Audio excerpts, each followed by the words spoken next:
Et on va ouvrir la parole de Dieu, donc, ensemble. Alors, je suis très heureux de pouvoir partager la parole de Dieu parce que ça fait maintenant quelques temps que mon problème de dents, comme je vous avais expliqué, persiste. Mais par la grâce de Dieu, eh bien, il renouvelle nos forces. Et je crois vraiment que cet après-midi, Dieu a une parole d'encouragement pour quelqu'un. Et comme nous sommes dans ce week-end de Pâques, j'aimerais vous partager justement, pour faire original, la Pâques. Peut-être que vous vous posez la question finalement, qu'est-ce que c'est la Pâques ? Peut-être que vous avez entendu vaguement parler de la Pâques, mais au final, vous ne savez pas vraiment. Alors, tout simplement, la Pâques, c'est vraiment un jour de victoire. C'est la plus grande victoire du Dieu de l'univers. C'est ce moment où, grâce à la Pâques, grâce au sacrifice de Jésus et à sa résurrection, eh bien, on peut être réconcilié avec Dieu. Nous pouvons également avoir une relation avec lui, nous pouvons lui parler et prendre des temps avec lui. Et le problème, c'est qu'avec le temps, la société a changé le but de la Pâques. La société en a fait une fête commerciale. L'argent est devenu un petit peu le moteur de cette fête, au point que, finalement, on se rend compte de plus en plus que l'argent, eh bien, ça, c'est la vie, c'est la joie. Mais lorsque Jésus va dire aux disciples, allez préparer la Pâque, car afin que nous la mangions, à ce moment-là, Jésus n'est pas en train de parler de la préparation des œufs en chocolat ou de je ne sais quoi. Pas du tout. Mais à ce moment-là, il leur fait comprendre, les amis, préparez vos cœurs. Préparez vos cœurs parce que vous allez comprendre et vivre pleinement la Pâque.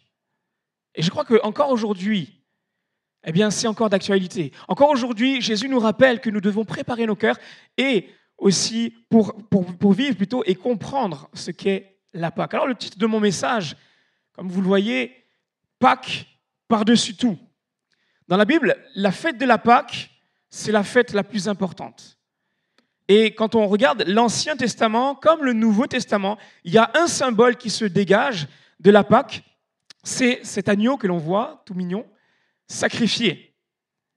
Et Pâques en hébreu, lorsqu'on voit dans l'Ancien Testament la première institution de la Pâque, en hébreu, c'est Pessar, je ne sais pas si vous avez entendu parler de ça, ce mot, ça signifie passer par-dessus quelqu'un, littéralement.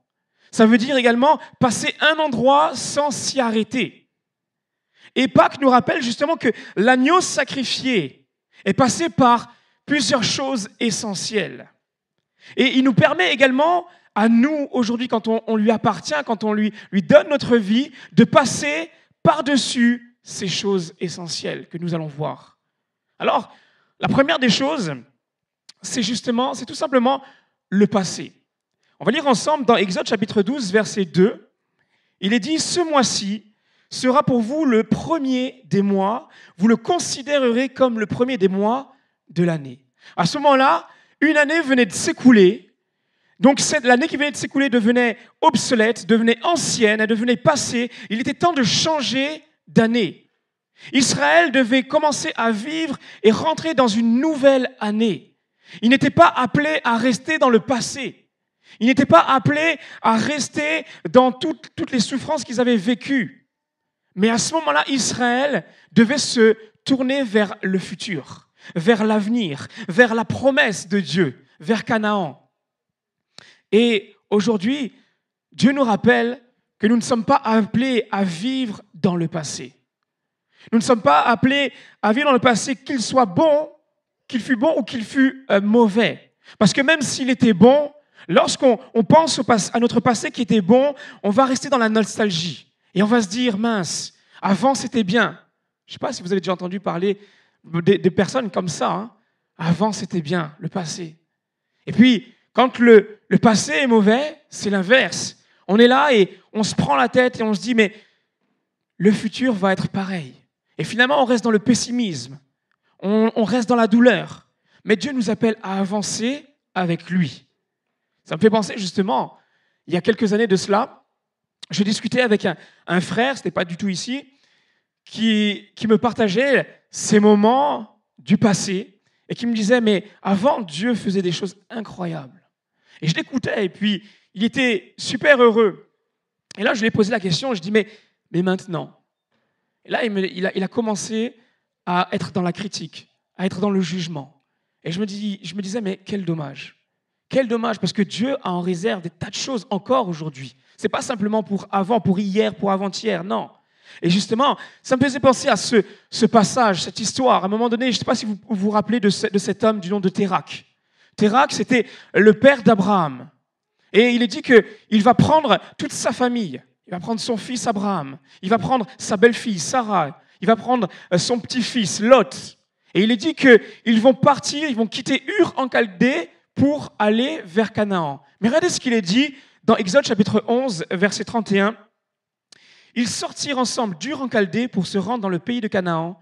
Mais arrivés à Charan, ils s'y installèrent. Térak vécut 205 ans, puis il mourut à Charan. Je ne sais pas si vous voyez ce petit détail quand même qui est assez parlant, mais l'objectif de Térak, c'était d'aller à Canaan, cette terre où coulait le lait et le miel, cette terre d'abondance, de fertilité. Et pourtant, lorsqu'il va arriver à Charan, il va s'y installer et il va mourir à Charan sans pouvoir voir, sans pouvoir connaître ce pays de la fertilité, de là où coulait le lait et le miel. Il va perdre de vue l'objectif. Et lorsqu'on regarde, Charan, littéralement, en hébreu, vient d'un verbe qui signifie brûler, être sec, être carbonisé. Et combien de personnes, justement, sont dans le même cas que Térak? Ils commencent bien avec Dieu. Ils ont un bon élan, ils sont tout feu, tout flamme. Mais au fur et à mesure que la vie, les épreuves arrivent, la lassitude prend forme. La routine s'installe et il commence à s'installer, à s'assécher. Il commence littéralement à se brûler. Et finalement, il termine carbonisé. Il s'installe spirituellement dans ce mode de vie. Peut-être que c'est ton cas cet après-midi. Tu t'es installé dans une sécheresse spirituelle. Mais la Pâque nous rappelle que Dieu ne veut pas que tu puisses t'installer à Charan. Il veut que tu puisses continuer ta course, ta marche. Il veut renouveler tes forces. Oui, la vie chrétienne nous fait passer par des temps de sécheresse, mais nous ne sommes pas appelés à y rester. Nous ne sommes pas appelés à nous installer à Charan. On peut parler également de cette femme, la femme de Lot, aussi également. À un moment donné, il va y avoir les 3 anges qui vont arriver, qui représentaient Dieu. Et puis, l'un d'eux va dire à Lot, au chapitre 19 de la Genèse, « Ne regarde pas derrière toi. Ne regarde pas derrière toi et ne t'arrête pas dans toute la plaine. Sauve-toi vers la montagne, de peur que tu ne périsses. » À ce moment-là, ils étaient, lui et sa femme, en plein milieu du péché, dans une ville pécheresse. Dieu allait détruire cette ville, mais il voulait quand même sauver Lot et sa femme. Le problème, c'est que quand il va lui dire « Ne regarde pas derrière toi », ne t'arrête pas. Il est en train de lui faire comprendre, passe par-dessus cela. Mais la femme de Lot, par la suite, on sait ce qui va se passer. Elle va regarder en arrière. Et j'aimerais vous dire, ce n'est pas en regardant derrière nous, ce n'est pas en restant dans la nostalgie du passé que vous allez pouvoir vous en sortir, non. Mais c'est en vous dirigeant vers la montagne. La montagne, ça nous parle de ces temps de communion avec Dieu, cette proximité avec Dieu. C'est comme ça que nous allons pouvoir sortir des moments difficiles. Genèse 19, 26. Je ne l'ai pas mis. La femme de Lot regarda en arrière et se transforma en statue de sel. Mon frère, ma sœur, le chemin vers le passé va toujours te conduire à la paralysie spirituelle. Tu peux te remémorer, c'est vrai, ce que Dieu a fait pour comprendre que Dieu est fidèle, mais tu n'es pas appelé à t'installer là-dedans. Et la Pâque nous rappelle que si quelqu'un est en Christ, il est une nouvelle créature. Les choses anciennes sont passées, voici toutes choses sont devenues nouvelles. Amen. Donc, premièrement, la Pâque nous rappelle que nous ne sommes pas appelés à rester dans le passé, mais à passer par-dessus le passé. Parce que Christ est passé par-dessus cela. Et la deuxième point, c'est que Pâques marque également le passage de l'ancienne identité à la nouvelle identité. Vous allez comprendre pourquoi. Dans Exode chapitre 12, verset 3, il est dit « Transmettez ces instructions à toute l'assemblée d'Israël. À ce moment-là, nous sommes dans l'institution de la Pâque. C'est la première fois que Dieu va instituer la Pâque et c'est également la première fois que Dieu va appeler le peuple hébreu l'Assemblée d'Israël. Donc à ce moment-là, il va donner une nouvelle identité au peuple hébreu. Il va lui donner un nouveau nom, une nouvelle appartenance. Maintenant, le peuple hébreu devient le peuple de Dieu. Il devient ce peuple mis à part, consacré pour lui. Parce que Israël appartient à Dieu. Et parce qu'il appartient à Dieu, forcément, eh bien, Dieu va lui transmettre ses instructions. Il va lui transmettre sa volonté. Est-ce que nous sommes conscients que nous sommes le peuple de Dieu? Est-ce que nous sommes conscients que Dieu veut nous transmettre sa volonté? Amen. La Pâque nous rappelle que quand on accepte Jésus, nous sommes membres de son peuple. Mais plus que cela, nous sommes également enfants de Dieu. Dans Romains, chapitre 8, verset 16, l'apôtre Paul déclare « L'Esprit lui-même rend témoignage à notre esprit que nous sommes enfants de Dieu. » Être enfant de quelqu'un nous permet d'hériter de son nom, nous permet d'hériter de son amour, de ses biens. Et je peux très bien le comprendre moi-même, puisque j'ai été adopté à l'âge de 2 mois. Quand j'ai atterri dans cette famille, eh bien, j'ai pris le nom de mes parents adoptifs. Je sais très bien ce que ça signifie, cela. Et Dieu fait pareil avec nous. Et Dieu veut faire la même chose avec toi. Et d'ailleurs, c'est ce que Paul va dire par la suite. Or, si nous sommes enfants, nous sommes aussi héritiers de Dieu et co-héritiers de Christ, si toutefois nous souffrons avec lui, afin de prendre aussi part à sa gloire.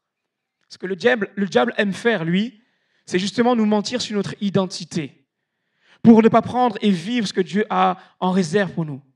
Il va te dire, tu n'es pas capable, tu es trop ceci, tu es trop cela, tu n'es pas assez bien, tu n'es pas assez bon.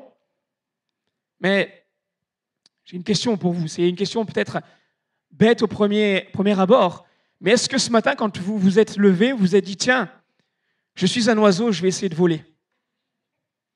Ça fait sourire, ça paraît stupide, mais lorsqu'on appartient à Dieu, on est enfant de Dieu. Et pourquoi est-ce que justement, eh bien, parfois on n'agit pas comme un enfant de Dieu? Pourquoi est-ce qu'on agit comme si Dieu n'était pas notre Père, comme si on ne pouvait pas s'emparer des promesses spirituelles? Dieu va dire qu'il nous a bénis de toutes sortes de bénédictions spirituelles dans les lieux célestes en Christ. Tout ce que Dieu a pour toi, tu peux le prendre cet après-midi. Amen. Et parce qu'on a accepté Jésus, nous sommes héritiers des bénédictions spirituelles. On n'a pas à chercher ailleurs. Ça me fait penser également à ce moment où David devait affronter Goliath. La Bible nous dit au chapitre 17 de 1 Samuel, que Saül fit enfiler sa tenue à David, il plaça sur sa tête un casque en bronze et le revêtit d'une cuirasse. Bien-aimés, trop souvent nous perdons des batailles spirituelles parce que nous laissons les autres nous mettre la mauvaise armure. Tu ne battras pas ton Goliath avec l'armure de quelqu'un d'autre. Tu ne battras pas ton Goliath avec tes propres forces, mais tu battras Goliath avec l'armure que Dieu t'a donnée. Amen. Enlève les mauvaises armures. Ne combats pas le mal par le mal. Ne combats pas ta blessure avec le non-pardon. Peut-être qu'il y a quelqu'un qui a été blessé par quelqu'un et qui n'arrive pas à pardonner. Ne lutte pas face à ça, mais remets cela à Dieu. Moi-même, j'ai vécu cela à plusieurs reprises. Ça a été compliqué. Mais lorsqu'il nous enlève ce fardeau, on est libéré. Et je crois que quelqu'un a besoin d'être libéré cet après-midi. David mit l'épée de Saül par-dessus ses habits et voulut marcher car il n'avait encore jamais essayé. Mais il dit à Saül, je ne peux pas marcher avec cette armure, je n'y suis pas habitué. Et il s'en débarrassa. David ne pouvait pas marcher parce qu'il n'avait pas la bonne armure. Il va essayer de mettre l'épée par-dessus ses vêtements, mais il ne va pas pouvoir marcher. Ce ne sera pas fructueux. Et mon frère, ma sœur, si tu revêts cette mauvaise armure, tu ne vas pas pouvoir marcher. Ça va être un fardeau pour toi. Tu peux essayer, à l'image de David, d'appliquer certaines choses que les uns et les autres ont vécues. Mais ce n'est pas pour toi. Ce n'est pas ce que Dieu a en réserve pour toi. Si ça ne vient pas de lui, alors tu ne vas pas pouvoir marcher. Et ce que j'aime avec David, justement, c'est qu'il va agir de manière intelligente. La première chose qu'il va faire, c'est qu'il va faire un constat. Il va être honnête avec lui-même, mais il va être aussi honnête avec Saül. Il va réaliser que cette armure, elle n'est pas faite pour lui. Il va dire, mais je ne peux pas avancer. Et il va dire à Saül, qui était le roi donc d'Israël à l'époque, il va dire, mais c'est ton armure, je ne peux pas. Je ne peux pas continuer comme cela. Il ne va pas commencer à dire, c'est l'épée du roi, donc je vais réussir. Non, il va s'en débarrasser. Et justement, c'est la deuxième chose qu'il fait, il s'en débarrasse. Débarrasse-toi de ce qui n'est pas de Dieu. Débarrasse-toi de cette fausse identité aussi que l'ennemi a mis sur toi. Parfois, l'ennemi, comme je disais tout à l'heure, il met des identités en nous qui nous tirent vers le bas. Mais parfois aussi, c'est des identités qui peuvent nous pousser à l'orgueil en disant, tu vois, tu es trop fort, tu es bon. Ça commence à prendre de l'ampleur et on s'assoit en fait sur ces choses-là en oubliant que c'est Dieu qui nous permet d'être là.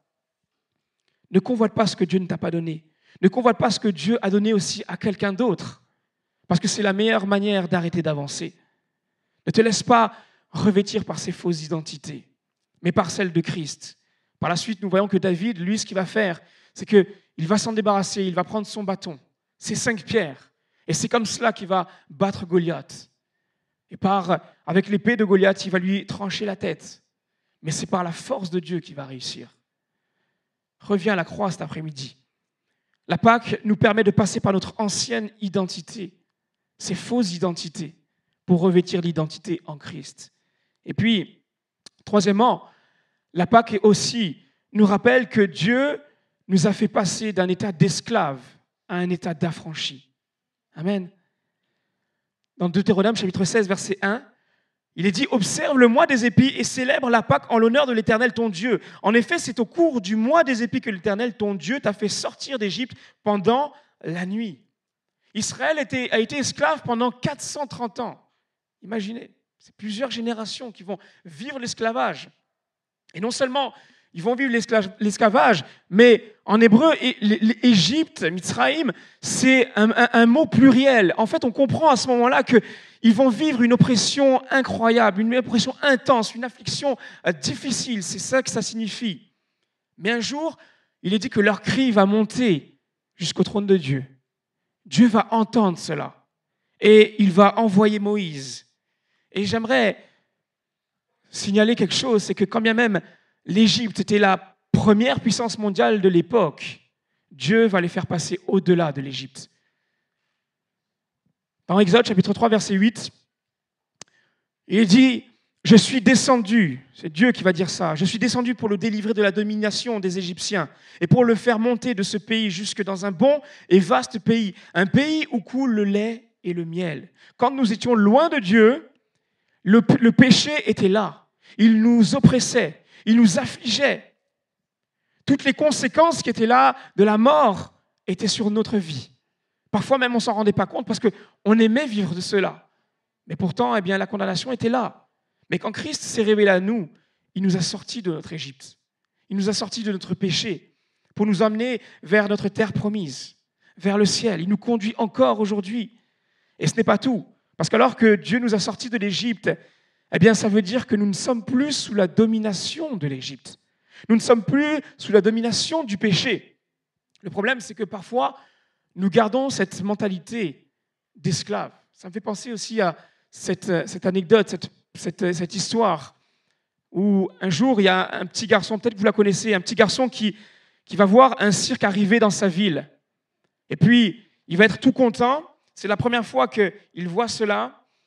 Il va demander à ses parents d'y aller. Et quand ses parents vont accepter qu'ils vont le conduire au cirque, il va être émerveillé devant ce grand chapiteau, mais derrière, il va voir un énorme éléphant. Et là, il va être impressionné devant cet éléphant, mais il va être interpellé parce que l'éléphant avait une chaîne à son pied qui était reliée à un petit piquet. Et là, il va se poser la question, il va me dire, il va poser la question à ses parents, mais comment ça se fait qu'un éléphant aussi grand, puissant, reste enfermé, esclave, lié à ce petit piquet? Et les parents ne vont pas comprendre, ils vont pas réussir à lui donner de réponse. Et il va poser la question à l'un de ses professeurs. Et en réfléchissant, le professeur va lui dire, mais il ne s'enfuit pas parce qu'il a été dressé. Il ne s'enfuit pas parce qu'il a été dressé. Et ce que le diable aime faire, justement, c'est ça. C'est mettre dans nos pensées, dans nos mentalités qu'on ne va pas réussir à s'en sortir, qu'on est trop faible, qu'on est trop ceci, qu'on est trop cela. Mais lorsque l'Esprit de Dieu habite en nous, c'est un esprit de puissance, c'est un esprit d'amour, de sagesse. On n'a pas à rester dans l'esclavage du péché, on n'a pas à rester face au diable en ayant peur, non. Parce que c'est un esprit de puissance, cette dynamise littéralement, qui fait exploser tous les liens que le diable a mis sur nous. Cet après-midi, saisis ta liberté. Reçois le Saint-Esprit. Va auprès de lui. La Pâque est là pour te rappeler que tu es appelé à passer de l'esclavage à la liberté. Jésus va dire, vous connaîtrez la vérité et la vérité vous rendra libre. Si donc le Fils vous libère, vous serez réellement libre. Amen. Et puis, quatrièmement également, la Pâque nous rappelle que Dieu passe par-dessus le péché. Ça a été possible grâce au sacrifice de Jésus à la croix. Ça a été aussi possible à l'époque, lorsqu'il y avait cet agneau sacrifié. Et j'aimerais qu'on puisse justement lire ce qui va se passer au temps de Moïse.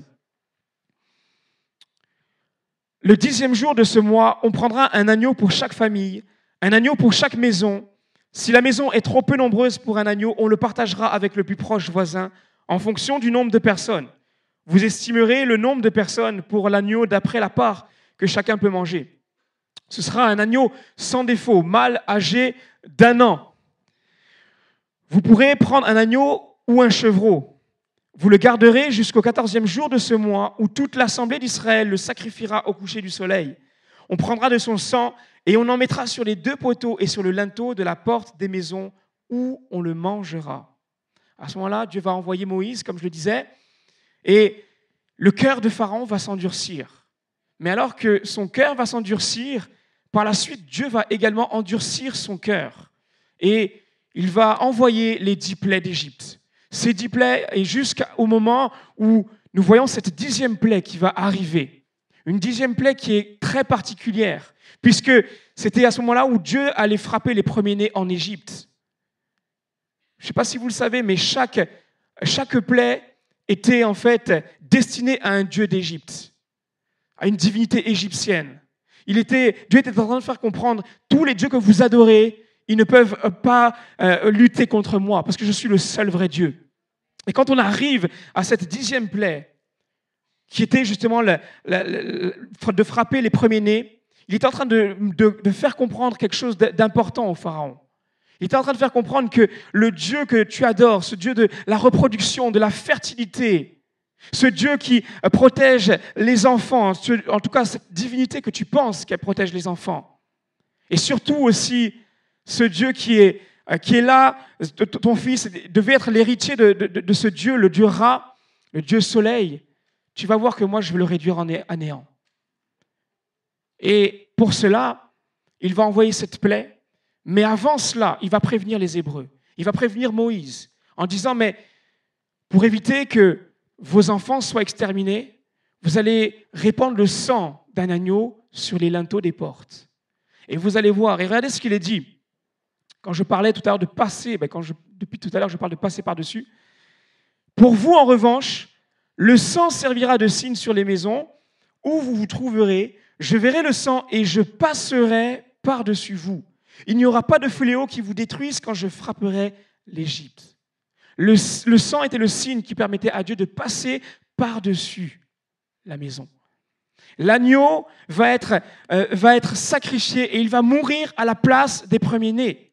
Par cet agneau, on comprend que les premiers-nés vont être sauvés. Mais pour les Égyptiens, pour ceux qui ont fait le choix de rester dans le péché, pour ceux qui ont fait le choix de ne pas vouloir de Dieu, eh bien malheureusement, ils vont vivre un drame national. Et par la suite, nous savons ce qui va se passer. Les premiers-nés vont mourir. Donc la cause des premiers-nés va être justement leur choix, leur péché. Et quand Israël devait célébrer la Pâque, il devait se rappeler que Dieu les avait épargnés leurs premiers-nés. Et la Bible déclare que sans effusion de sang, il n'y a pas de pardon. Mais ce n'est pas tout. Des années plus tard, lorsque Jean-Baptiste va voir Jésus arriver, qu'est-ce qui va se passer? Il va dire ceci: « Voici l'agneau de Dieu qui enlève le péché du monde. » À ce moment-là, Jean-Baptiste va associer l'agneau pascal à Jésus-Christ. Il va comprendre que c'est par lui, en fait, que nous allons pouvoir obtenir le pardon des péchés. Et pour beaucoup, aujourd'hui encore, le sacrifice de Jésus est synonyme de défaite, est synonyme de folie, est un sujet de moquerie. Mais l'apôtre Paul nous rappelle que le message de la croix est une folie pour ceux qui périssent. Mais pour nous qui sommes sauvés, il est la puissance de Dieu. Amen. Est-ce qu'on réalise que c'est la puissance de Dieu? Amen. La Pâque aujourd'hui nous rappelle que nos péchés nous condamnaient. C'est vrai. Comme les Égyptiens, nous étions voués à la destruction, à l'enfer éternel. Mais Jésus-Christ a fait un choix rempli d'amour. Il s'est fait lui-même l'agneau pascal. Il s'est fait malédiction à notre place. Il s'est laissé dépouiller. Il est mort à notre place sur le bois de la croix. Et par son sang, lorsque nous lui donnons notre vie, eh bien, Dieu passe par-dessus notre péché. Il nous pardonne. Il nous purifie de tout péché. Et Paul va dire, justement, on l'a vu aussi au premier culte, « Purifiez-vous du vieux levain afin d'être une nouvelle pâte nouvelle, puisque vous êtes sans levain. En effet, Christ, notre agneau pascal, a été sacrifié pour nous. » C'est vrai que nous ne sommes pas parfaits encore aujourd'hui. Et il y a toujours, tant que nous serons sur terre, il y aura toujours cette lutte entre le péché, la sainteté. Mais parce que nous sommes cette nouvelle pâte, eh bien, Jésus va nous aider. Il sera toujours là. Et peut-être que cette semaine, tu es tombé, tu as fauté. Mais j'aimerais te rappeler aussi une chose. Ce moment où Josué, le sacrificateur Josué, non pas celui qui va faire entrer le peuple en Canaan, à un moment donné, il est dit que Josué se tenait debout devant l'ange de l'Éternel, qui est la représentation de Jésus dans l'Ancien Testament. Et alors qu'il est debout devant l'ange de l'Éternel, à sa droite, il y avait Satan qui était là pour l'accuser. La droite, dans la Bible, ça nous parle de puissance. On comprend que là, Satan était en train de l'accuser avec puissance. Mais regardez ce qu'il est dit par la suite. L'Éternel a dit à Satan que l'Éternel te réduise au silence, Satan. Que l'Éternel te réduise au silence, lui qui a choisi Jérusalem. Celui-ci n'est-il pas un bout de bois arraché au feu? Or, Josué portait des habits sales et se tenait debout devant l'ange. L'ange a pris la parole et a dit à ceux qui se tenaient devant lui, « Enlevez-lui les habits sales. » Puis il a dit à Josué, « Regarde, je t'enlève ta faute et je te mets des habits de fête. » En choisissant la croix, Jésus t'a choisi. Comme Dieu avait choisi Jérusalem. En choisissant la croix, Christ réduit au silence l'accusateur.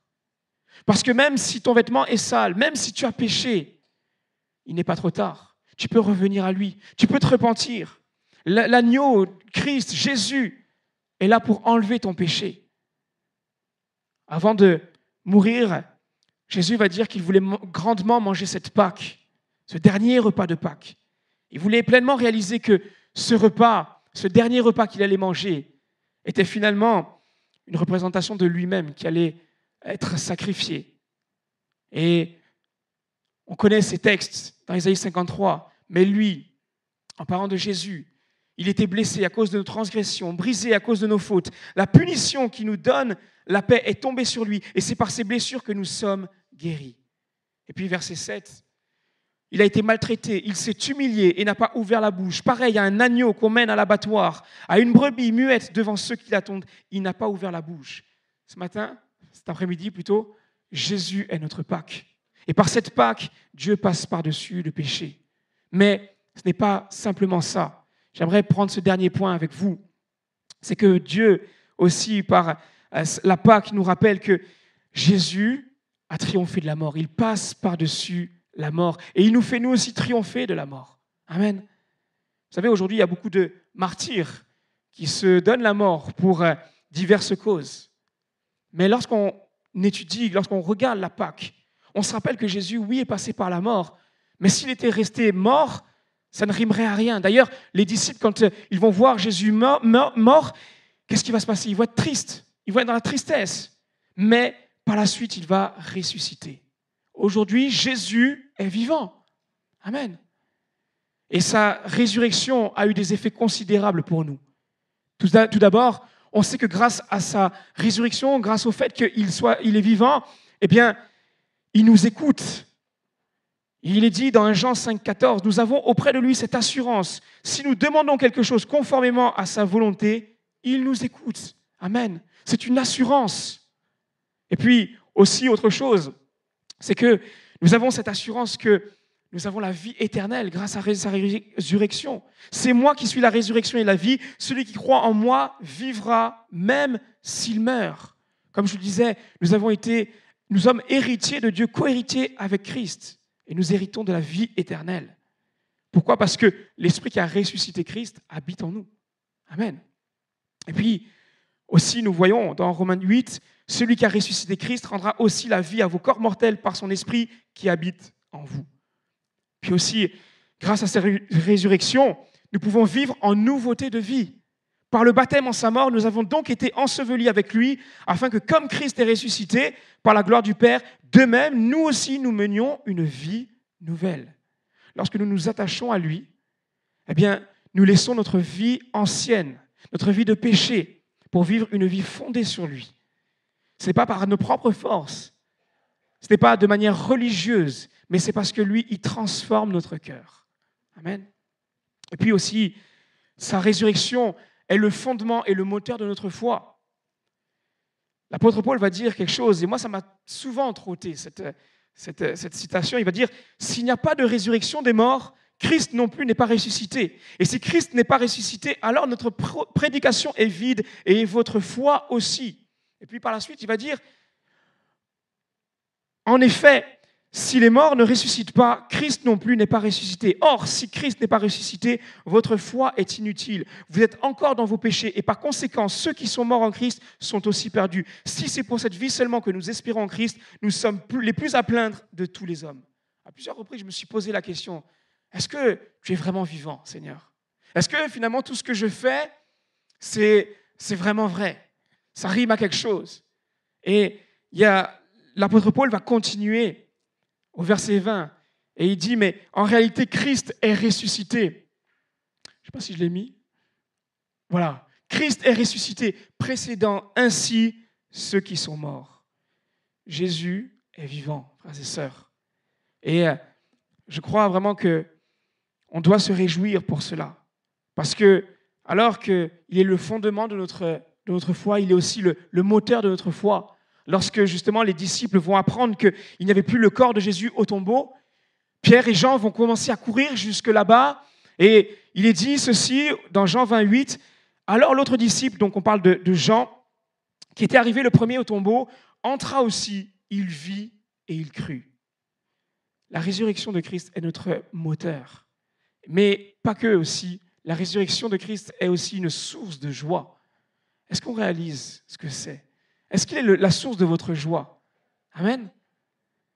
À la suite de cet épisode, il est dit que Marie va être dans la tristesse. Et là, à ce moment-là, il va y avoir un ange qui va lui parler, qui va lui dire, mais pourquoi est-ce que tu pleures, Marie ? Et elle va lui répondre, mais je ne sais pas où est le corps, le corps n'est plus là, tout ça. Et elle va répondre un peu son chagrin. Mais alors que l'ange lui pose cette question, Jésus va arriver et il va lui poser également la même question. Pourquoi est-ce que tu pleures ? Qui cherches-tu ?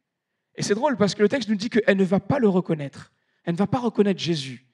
Peut-être que cet après-midi, quelqu'un est dans une tristesse telle qu'il n'arrive pas à reconnaître Jésus. Il n'arrive pas à voir Jésus. Il n'arrive pas à entendre Jésus. Peut-être que cette tristesse est tellement profonde que tu ne t'attends même plus à le rencontrer, à le voir agir, à l'entendre te parler. Tu peux même arriver à le confondre avec autre chose. Marie le confondait avec le jardinier. Imaginez, j'ai rien contre les jardiniers, mais quand même, c'est fort. Et pourtant, rien ne freine Jésus. Parce que lorsqu'il va l'appeler par son nom, Marie, à ce moment-là, elle va savoir, elle va saisir par la foi, elle va comprendre que c'est Jésus qui est en train de lui parler. Même si tu ne le connais pas, même si tu ne le reconnais pas, si tu n'arrives plus à le reconnaître, sache que Jésus te connaît. Jésus te reconnaît. Il connaît ton nom. Il connaît ton identité. Il sait qui tu es, ce que tu traverses. Il est celui qui peut te donner la vraie joie. Amen. Il est dit par la suite que les disciples furent remplis de joie en voyant le Seigneur. Donc, la Pâque est la fête de la résurrection de Christ qui nous procure la joie. Et puis, aussi, elle permet à Jésus de prier pour nous. Christ est mort, bien plus, il est ressuscité, il est à la droite de Dieu et il intercède pour nous. Littéralement, il prend un entretien avec Dieu, avec le Père. C'est quand même fort hein, ce qui est dit ici. Parce qu'il voit que tu es chancelant, il voit que tu as du mal. Mais Jésus prie pour toi. Et puis, dernière chose aussi, c'est que par sa résurrection, nous avons aussi une assurance, c'est que les puissances du mal sont vaincues. Amen.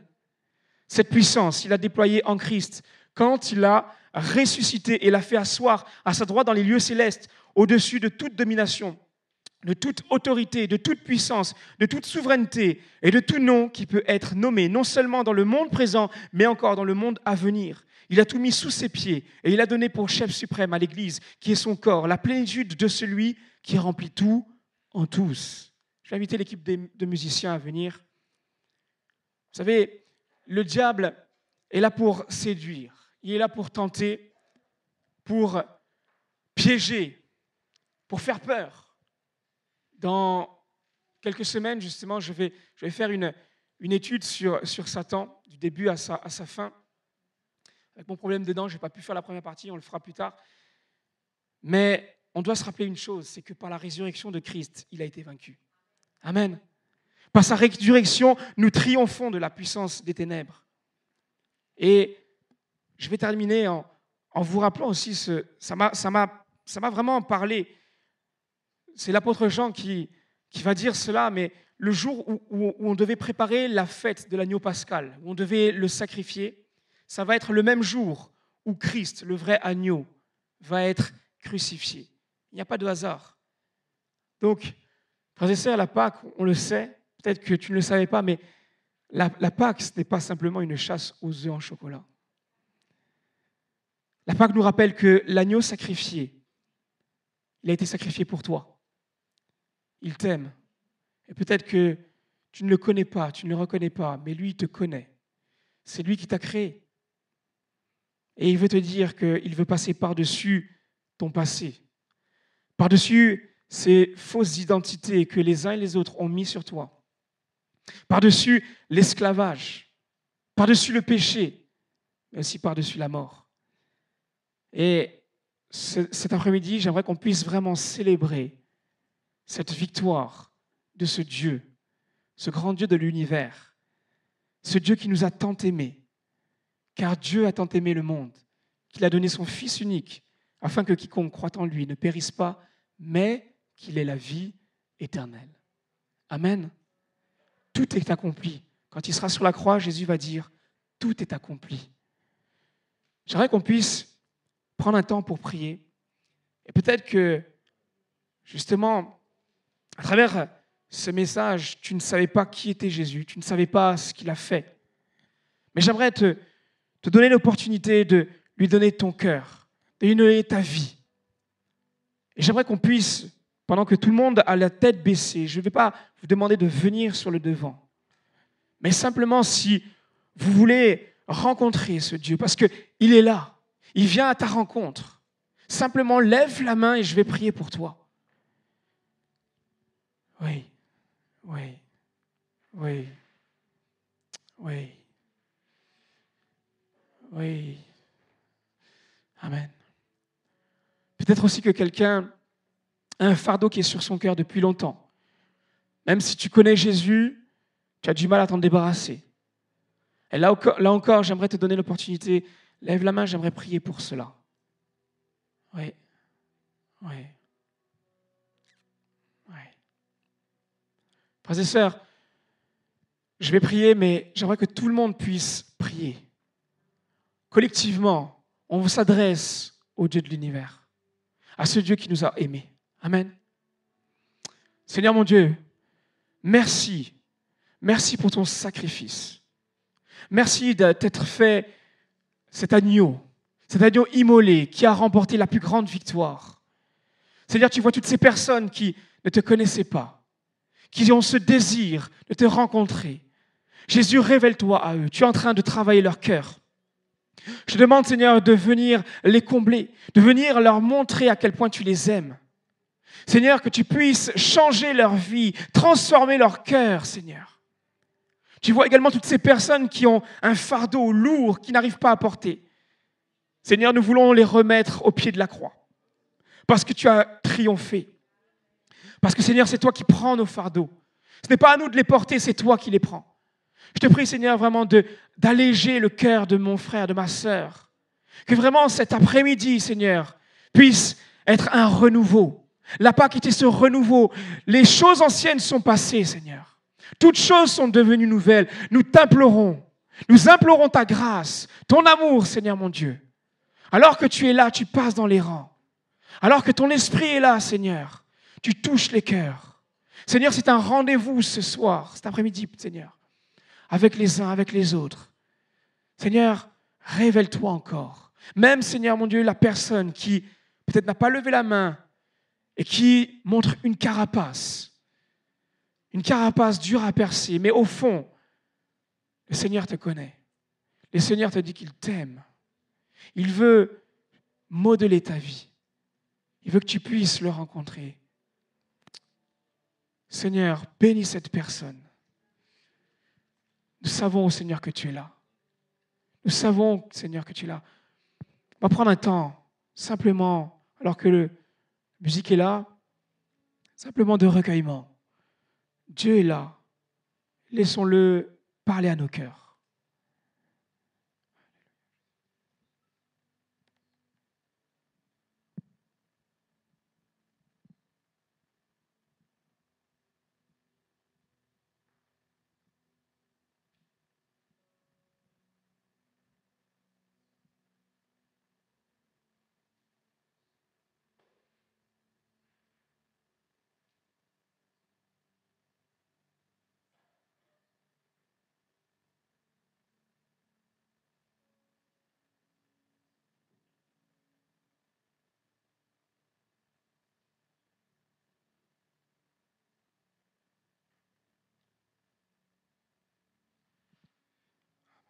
J'aimerais qu'on puisse faire quelque chose également. Peut-être qu'il y a des personnes qui sont malades, qui ont un problème.